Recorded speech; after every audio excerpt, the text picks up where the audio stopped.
Today, in the chapter Globalization and the Indian Economy, I am going to discuss the topic multinational corporations, or you can say multinational company. Let us understand first of all the meaning of certain terms.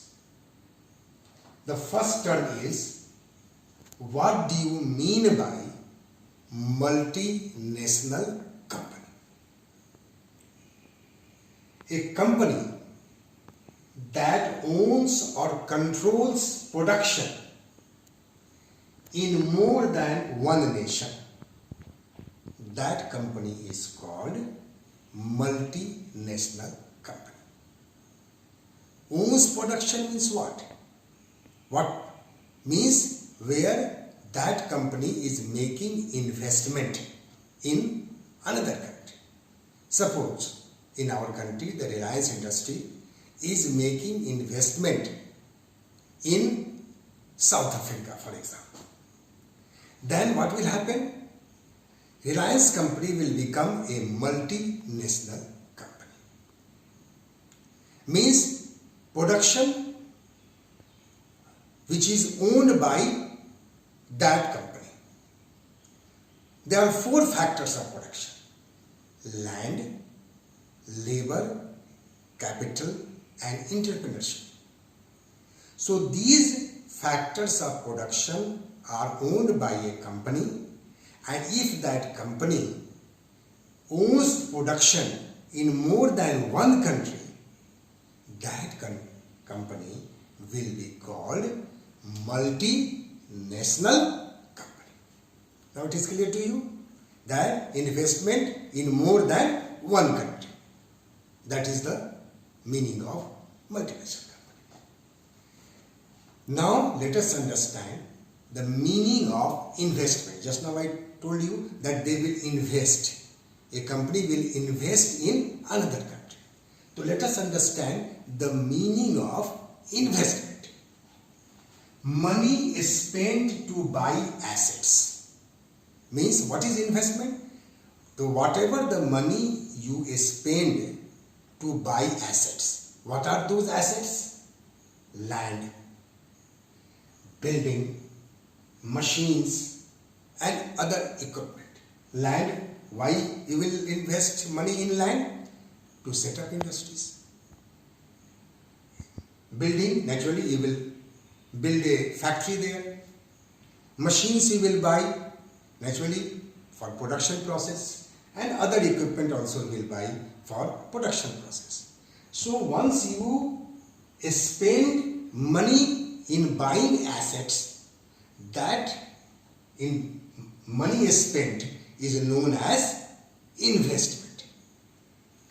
Naturally, if the investment is made by a foreign company, that investment will be called foreign investment. Simple. So investment made by multinational companies means another company makes investment in your country, that is called foreign investment.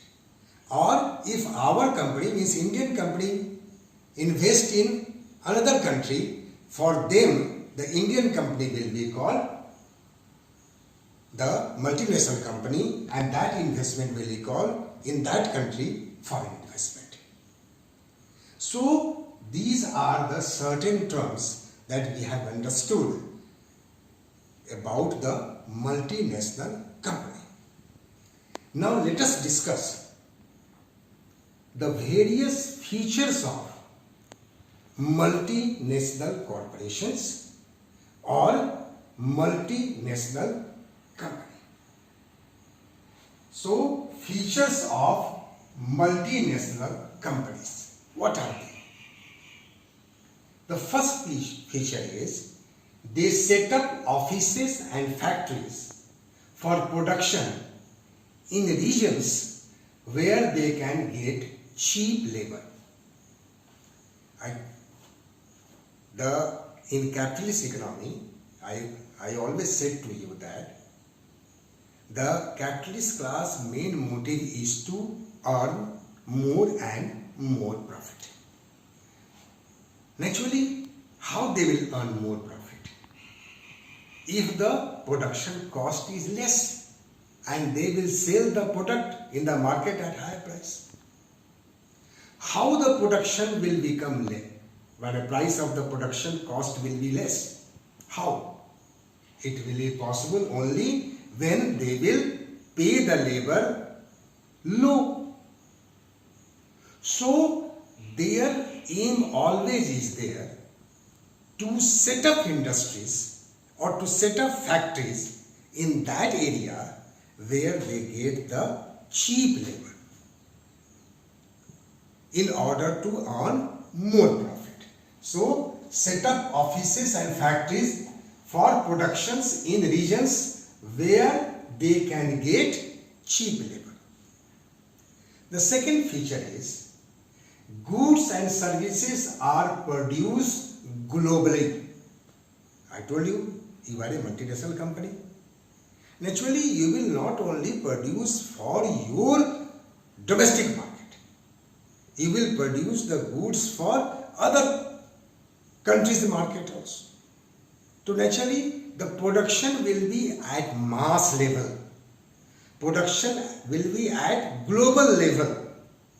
Means the products will reach to many countries now. So this is called goods and services are produced globally. Production is organized in complex way. Very complex way production is there. How complex will be? That at one factory the spare parts will be produced. In another area some other things will be produced. And in this way what will happen in another factory that will be assembled. So in this way what happens? The production is always in the complex way. Means at one factory all the things will not be produced. And in different places it will be produced and then it will be assembled at another place and the product will be final. For example, the Nike shoes you know very well. Everybody knows that. And see the interesting part of it. That the right foot shoe is being produced in one factory. And the left shoe is being produced in another factory. And then these shoes will come of the right one and the left foot and they will be packed in another factory. So in this way the production, I would say that, is always in the complex way. It is being done to stop pilferage and all. It can happen for that, but it is being done, or you can say to get perfection also. This is also necessary for that. So this type of complex way of production is being observed or seen in the multinational companies.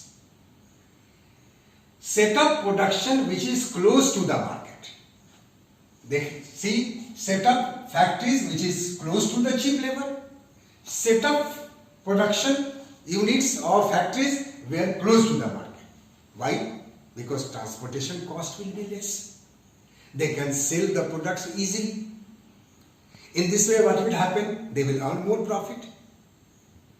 So because of that, what they do, they set up production units which is close to the market where there is skilled and unskilled labor available at the low cost, as I talked in the first feature.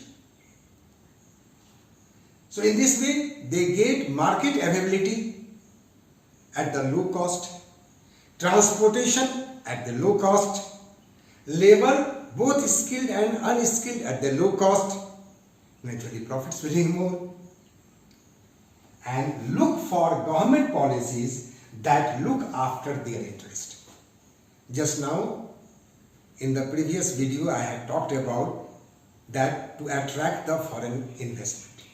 What I said there, that special economic zones have been created workers are employed flexibly, means relaxation in labor laws. So they will go to that country only where the government is supporting them. And that's why they look for government policies that look after their interest. The features will be continued in another video.